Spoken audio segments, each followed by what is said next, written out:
नमस्कार, जनभावना टाइम्स में आपका स्वागत है। आपके साथ मैं हूं अंकिता। पैगंबर मोहम्मद पर बीजेपी की पूर्व प्रवक्ता नुपुर शर्मा की विवादित टिप्पणी को लेकर पूरे देश में घमासान मचा हुआ है। इस मामले में कांग्रेस पार्टी और मुखर हो गई है। कांग्रेस ने भारतीय जनता पार्टी पर तीखा प्रहार किया और आरोप लगाया कि फ्रिंज सत्तारूढ़ पार्टी के मूल में है। कांग्रेस ने यह भी सवाल किया कि नुपुर शर्मा और नवीन कुमार जिंदल की टिप्पणी से खड़े हुए विवाद को लेकर पीएम नरेंद्र मोदी, गृह मंत्री अमित शाह और विदेश मंत्री एस जयशंकर चुप क्यों हैं। बीजेपी ने रविवार को पार्टी की राष्ट्रीय प्रवक्ता नुपुर शर्मा की पार्टी की प्राथमिक सदस्यता से 6 साल के लिए निलंबित कर दिया था और अपनी दिल्ली इकाई के मीडिया प्रमुख नवीन कुमार जिंदल को भी निष्कासित कर दिया था। पैगंबर मोहम्मद पर दोनों नेताओं की कथित अपमानजनक टिप्पणी को लेकर कुछ मुस्लिम देशों ने कड़ी आपत्ति जताई है। कांग्रेस के पूर्व अध्यक्ष राहुल गांधी ने बुधवार को ट्वीट किया कि बीजेपी के मूल में फ्रिंज है। पार्टी प्रवक्ता पवन खेड़ा ने एक प्रेस कॉन्फ्रेंस में कहा कि प्रधानमंत्री चुप हैं, गृह मंत्री चुप हैं, विदेश मंत्री भी इस मुद्दे पर चुप हैं। पूरा विश्व देख रहा है कि ये लोग चुप हैं। ऐसा क्यों है? उन्होंने कहा कि इस देश के विपक्ष, बुद्धिजीवी, रिटायर ब्यूरोक्रेट और बचे खुचे स्वतंत्र मीडिया ने पहले बार बार ये एहसास कराने की कोशिश की थी कि ये देश विविधताओं का देश है, इसे छोटे दिल दिमाग से नहीं चलाया जा सकता। लेकिन इस सरकार ने कुछ नहीं समझा। खेड़ा ने यह दावा किया है कि प्रधानमंत्री जी आज दूसरे देशों की घुड़की पर आपने अपने दल के अधिकृत प्रवक्ताओं को फ्रिंज तक कह दिया। प्रधानमंत्री जी, आप भी इन्हीं गलियों से गुजरकर यहां तक पहुंचे हैं। आप आज नुपुर शर्मा और नवीन कुमार जिंदल को फ्रिंज कह रहे हैं, लेकिन भविष्य में इन्हीं लोगों को बीजेपी की मुख्य धारा में लाया जाएगा। उन्होंने आरोप लगाया कि पाकिस्तान 70 साल में जो काम नहीं कर पाया, वो काम इस सरकार ने अपनी करतूत से कर दिया। पाकिस्तान दुनिया के देशों को भारत के खिलाफ लामबंद होने की कोशिश करता रहा, लेकिन सफल नहीं हो पाया। आज दुनिया के देश इस सरकार और बीजेपी के चलते भारत के खिलाफ लामबंद हो गए हैं। कांग्रेस प्रवक्ता ने ओमान स्थित भारतीय दूतावास की ओर से जारी एक बयान का हवाला देते हुए कहा कि अब भारतीय दूतावास बीजेपी की विज्ञप्ति जारी कर रहे हैं। इस सरकार ने ये क्या हाल बना दिया है? दूतावासों को बीजेपी का मुखपत्र बना दिया गया है। पवन खेड़ा ने कहा कि प्रधानमंत्री जी, अब भी समय है, चेत जाइए, सांप पालने का शौक छोड़िए, बीन बजाइए और इन सांपों को बिलों में वापस भेजिए, क्योंकि ये सांप अब आपको भी डसने वाले हैं। चेहरों से, उनके नफरती बयानों से और प्रधानमंत्री की चुप्पी से, और कई सालों की चुप्पी, 8 सालों की चुप्पी, गृह मंत्री चुप और विदेश मंत्री चुप, और ये तीनों मुझसे ज्यादा आप समझते हैं, तीनों को बोलने का शौक है। ऐसा नहीं है कि बोलने का शौक नहीं। इस मुद्दे पर जब इनकी अपनी पार्टी के लोग नफरत फैलाते हैं, ये चुप हैं। और विदेश मंत्री का कोई बयान अगर वायरल भी होता है तो वो बयान होता है जिसमें शब्द नेहरू जी के चुराए हुए होते हैं। लेकिन इस मुद्दे पर विदेश मंत्री चुप, पढ़े लिखे व्यक्ति हैं फिर भी चुप। पूरा विश्व देख रहा है कि ये चुप हैं।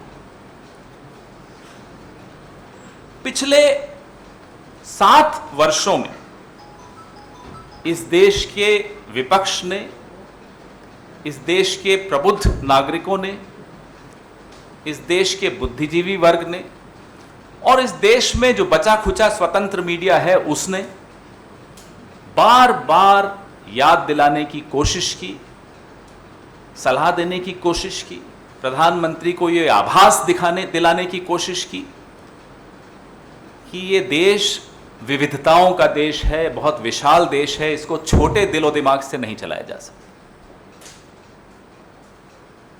कई ऐसे मौके आए जब इसी मंच से हमने आगाह किया, चलिए हमसे तो आपको प्रधानमंत्री जी नफरत है, लेकिन इस देश के रिटायर्ड ब्यूरोक्रेट्स हो गए, समझदार लोग हो गए, जिन्होंने इस देश को बहुत भली भांति समझा है, वो लोग हो गए, वह सब आपको सलाह देते रहे। आपने न कुछ सुना और न कुछ बोला। आपका एक तोता मीडिया है, उस तोता मीडिया को आपने माध्यम बनाया और उस तोता मीडिया के माध्यम से आपने हम जैसे तमाम लोगों को, बुद्धिजीवी वर्ग को, विपक्ष को अलग अलग उपाधियों से विभूषित किया, उनको चुप कराने की चेष्टा की। अवार्ड वापसी गैंग, टुकड़े टुकड़े gang, Khan market gang, anti nationals, ये तमाम उपाधियों से आपने विभूषित करने की कोशिश की और उनको चुप कराया, मुहिम छेड़ दी उनके खिलाफ। और आज यह परिस्थिति पैदा हो गई कि विदेशी मुल्कों की घुड़की पर आप तुरंत कार्रवाई कर देते, अपने देश से आवाजें उठती हैं उनको दबाते हैं, बाहर से आवाज उठी और आपने कार्रवाई की। और कार्रवाई क्या की? अपने ही दल के अधिकृत प्रवक्ताओं को फ्रिंज कह दिया। फ्रिंज का हिंदी न प्रणव भाई को मालूम है, न संजीव भाई को मालूम, आपको मालूम हो तो बताइए। अपने ही दल के अधिकृत प्रवक्ता, उनको आपने फ्रिंज कह दिया। आप कैसे फ्रिंज कह सकते हैं, हमें तो यह नहीं समझ में आता। आप भी तो इन्हीं रास्तों से गुजर कर यहां तक पहुंचे, यही गलियां थी जिनसे आप गुजर के यहां तक पहुंचे हैं मिस्टर मोदी। आप नहीं किसी को फ्रिंज कह सकते।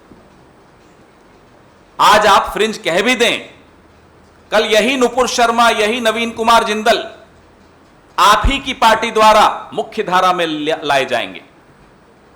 कल का फ्रिंज आज का मेन स्ट्रीम है, आज का फ्रिंज कल का मेन स्ट्रीम बनेगा। आज आपकी गलतियों का खामियाजा देश भुगत रहा है। जो काम विश्व के अनेक देशों को भारत के खिलाफ लामबंद करने का जो काम पाकिस्तान 70 साल में नहीं कर पाया, आपने 7 सालों में करके दिखाया। 70 साल पाकिस्तान लगातार कोशिश करता रहा कि कैसे अलग अलग मुल्कों को भारत के खिलाफ लामबंद किया जाए, उसको हमने विफल किया, हमने उसको सफल नहीं होने दिया। आपकी करतूतों से आज आप सफल हो गए वो काम करने। विश्व हैरान है, जैसा कि मैंने आपको कहा, और देख भी रहा है कैसे 8 सालों में संवैधानिक संस्थाओं को आपने खुर्द-बुर्द कर दिया। विदेश मंत्रालय एक ऐसा व्यक्ति चला रहा है जो विदेश मंत्रालय को अच्छी तरह समझता है। उसकी नाक के नीचे हमारे दूतावास भारतीय जनता पार्टी की प्रेस विज्ञप्ति बांट रहे हैं। कभी हुआ इस देश में? फ्रेंड्स ऑफ बीजेपी है ना विदेशों में, कहीं कई इनकी जाहिर और गैर जाहिर संगठन है भारतीय जनता पार्टी और संघ के, वो बांटे। ये दूतावास मेल भेजकर नत्थी कर रहा है साथ में भारतीय जनता पार्टी की प्रेस विज्ञप्ति। ये क्या हाल बना रखा है आपने? माउथपीस बना दिया आपने दूतावासों को भारतीय जनता पार्टी का। अब आपने इस देश को बहुत शर्मिंदा कर लिया। यह देश अब शर्मिंदा होने से इनकार करता है। हम शर्मिंदा आपकी गलतियों से नहीं होंगे।